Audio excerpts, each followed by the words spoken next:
Tikulanda nokondomvera pano ndi Manyaso Voice Box mwe makhandi ya Malawi osiyanasiyana mnafuna nkhani zosiyanasiyana zokhudza ndale khanzidwe ka dziko komanso kutsatira bwino kwa malamulo kuno kwathu ku Malawi. Lero tabwera ndithu amene wandi a Comrade Phiri ochokera ku Mulanje iwo ndithu akuyankhulira bungwe lichilo kuti Voice of the Poor People Organization ndipo iwo akupemphani na Malawi kuti muwathandize limodzi kuwapatsa ndalama kuti iwo ndithu atha kupangira ma demonstrations kuonetsa kuti boma la Dr. McCarthy chakwera lalephera kuyendetsa zinthu kuno ku Malawi. Ndiye timati tikhale limodzi kuti timve kuti mfundo zawo a Comrade Phiri ndi zotani ndipo inu maganizo anu ndiotani pa zimene akunena komanso pa ndalama imene akupempha a Comrade Phiri kuchokera ku Voice of the Poor People Organization pano pa Nyasa Voice Box lero pa 4 October 2024. Amalawi anzanga mundikhululukire kwambiri muziko lonse la Malawi kuyambira ku Nsanje pakana kuchitipa chifukwa ndizibwerabwera pa social media pano chifukwa mkati mwa mtima manga mukutentha moto kwambiri muli ukali kwambiri ndi chifukwa ndizibwerabwera ndimafuna ndikuunikireni abale anga muno muziko lathu la Malawi. Ine ndine Comrade Charles Phiri amene ndili mugulu la Malawi Voice of the Poor People Organization Freedom Fighters muno muziko lathu la Malawi. Ndiyathokoze mabungwe ma freedom fighter anzathu chifukwa cha ntchito ya mphamvu yolemekezeka imene anayigwira. Pamene ndikukutukulani dzanja lanu ndithu koma osamva ndi Lazarus Chakwera. Ndipo ndikuunikira kwa nonse Amalawi anzanga kuti nkhani imene timalankhula ija ife Amalawi Voice of the Poor People Organization Freedom Fighters ndi imeneyi mukuona zosatira zache za kumulekerera munthu amene amakhala ndi maganizo ovunda maganizo mwache. Tinalankhulapo kunena kuti mutithandize ndi ndalama. Timaziwa kunena kuti boma ili lakomedwa ndi ndalama ndipo sili kufuna kutuluka mu boma. Chakwera sakufuna kutuluka mboma ndi anzache pozindikira kuti muziko muno mukuoneka kuti muli miyala ya mtengo wapatali komanso muli njira zambirimbiri zimene zingabwerese chuma. Sakufuna kuchoka mu government mboma limeneli. Ndi chifukwa che ndikulankhula kunena kuti sorry ndi chifukwa che ife tikulankhula kunena kuti ndalama yanu ndi mbali imodzi ya weapon imene ingabwerese ufulu muno muziko la Malawi.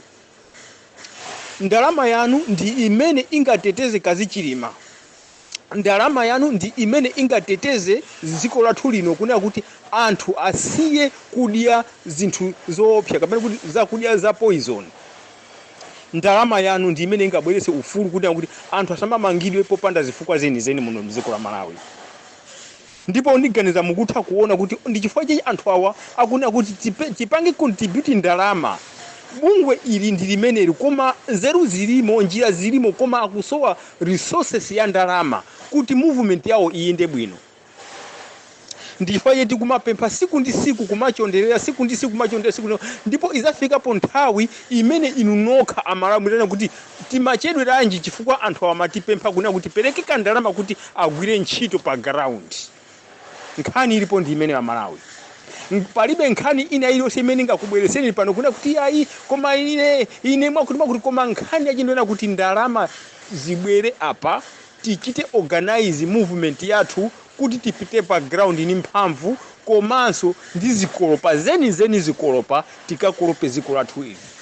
Tikolope flow ya Malawi kuti ioneke kuti ndi flow yeni. Ndiyeno Amalawi nkhani ndi imeneyo.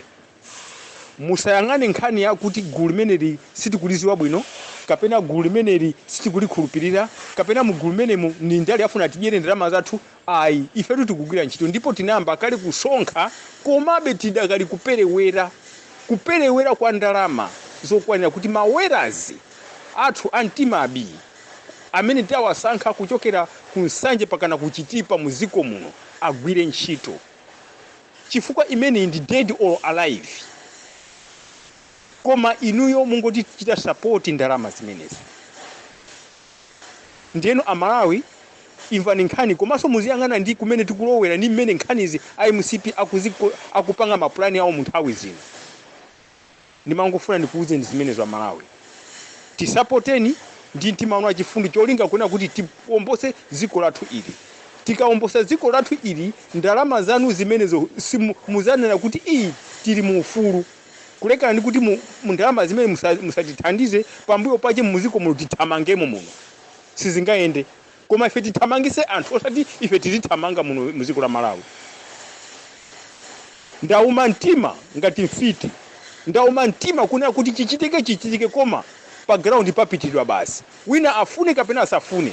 We are here, this is our country. You can't interfere the nation of Malawi and you can't interfere us. We are ready for you. We are ready for you. Ndizimene ngamuze Chakwera ndi chipani chache ndi nduna zache zonse. Komanso Amalawi nimafuna nikuuze ni zinthu izi.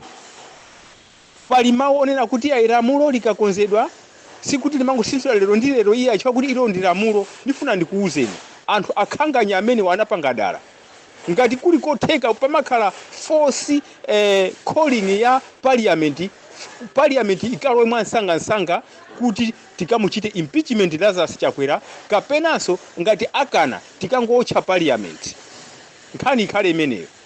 Tatopa ndi ulamuliro wa Lazarus Chakwera sitikumufunanso mu dziko la Malawi ndipo uchokeretu Lazarus Chakwera uchokeretu sitikukufuna muno muziko la Malawi.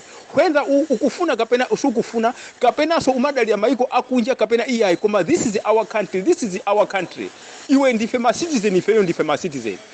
Sunga tuze chochita ndiwo opusa so kwambiri kuuze motero kuti uziwe kuna kuti anthu apya mtima ndiwo opusa chisiru cha munthu. Sitikukufuna ndipo sitikukusowanso muno muziko la Malawi. Galu wachabe mwana mpwa. Ndifuna ndikuuze ndiwo mwana mpwa basi. Ndifuna ndikuuze sikuti tikuopa tini mantha no mantha palibe ndiwe Chakwera ndipo mantha palibe ndinu wa polisi mantha palibe ndi munthu ina aliyese muno muziko la Malawi chifukwa ziko lathu ili mukuliononga inu amene mukuna kuti muli kusogolo mukuononga ziko la Malawi anthu akuzunzika ngati akapolo. Zinamba kuchitika kuti zimenezi zinamba kuchitika chili zikuti.